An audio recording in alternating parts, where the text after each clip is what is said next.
আসসালামু আলাইকুম viewers, welcome to moms kitchen.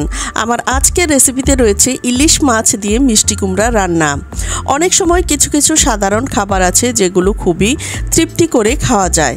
এটা হচ্ছে সেই রকমেরই একটি রেসিপি। এইভাবে ইলিশ মাছ দিয়ে মিষ্টি কুমড়া রান্না করলে এর টেস্ট কখনোই ভুলবেন না।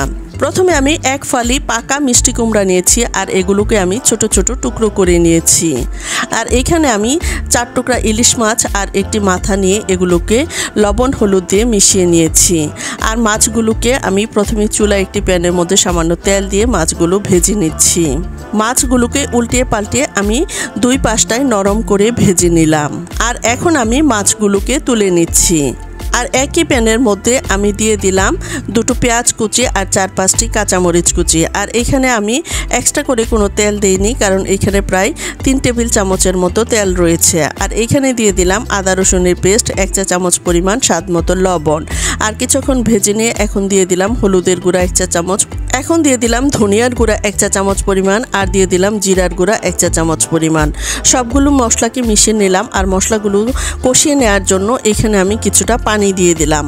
আর পানিটা দিয়ে আমি মশলাগুলোকে কষিয়ে নিলাম। মশলা থেকে যখন তেলটা ছেড়ে আসবে আর পানিটা শুকিয়ে যাবে, তখন আমি এর মধ্যে আগে থেকে কেটে ধুয়ে পরিষ্কার করে রাখা মিষ্টি কুমড়াগুলো দিয়ে দিলাম। মশলার সাথে মিষ্টি কুমড়াগুলো খুব ভালোভাবে মিশিয়ে নিলাম। এখন আমি ঢাকনা দিয়ে ঢেকে মিষ্টি কুমড়াগুলোকে কষিয়ে নিলাম। দেখুন মিষ্টি কুমড়াগুলো অনেকটাই নরম হয়ে গেছে। এখন আমি এর মধ্যে দিয়ে দিচ্ছি কিছুটা ঝোলের পানি। ইলিশ মাছ দিয়ে মিষ্টি কুমড়া রান্না গ্রাম বাংলার খুবই পরিচিত একটি রান্না। আর অল্প মশলায় এই রান্নাটা করে নিলে খেতে কিন্তু ভীষণ মজাদার হয়। তরকারিতে যখন খুব ভালোভাবে বলক চলে এসেছে, তখন আমি আগে থেকে ভেজে রাখা মাছগুলো এর মধ্যে দিয়ে দিলাম। আপনারা চাইলে মাছ কষিয়েও এই রান্নাটা করে নিতে পারেন। আবারও আমি ঢাকনা দিয়ে ঢেকে আরও কিছুক্ষণ সময়ের জন্য রান্না করে নিলাম। দেখুন কুমড়াগুলো খুব ভালোভাবে সিদ্ধ হয়ে গেছে আর ঝোলটাও অনেকটাই কমে গেছে। খুব সহজে খুবই অল্প সময়ে এই রান্নাটা করে নেওয়া যায়। এখন আমি এর মধ্যে দিয়ে দিচ্ছি 1 চা চামচ পরিমাণ চিনি। আর এই চিনিটা দিলে এই তরকারিটা খেতে আরও অনেক বেশি মজাদার হয়। এখন দিয়ে দিলাম 4টি কাঁচামরিচ। আবারও ঢাকনা দিয়ে ঢেকে দিলাম। আবারও প্রায় 2-3 মিনিট সময়ের মতো রান্না করে নিলাম। রান্নার একেবারেই শেষ প্রান্তে চলে এসেছি। এখন আমি এর মধ্যে কিছুটা ধনিয়া পাতা কুচি দিয়ে দিলাম। ধনিয়া পাতাটা দিয়ে প্রায় 1 মিনিট সময়ের মতো রান্না করে নিলাম। এখন আমি চুলার জাল বন্ধ করে দিলাম।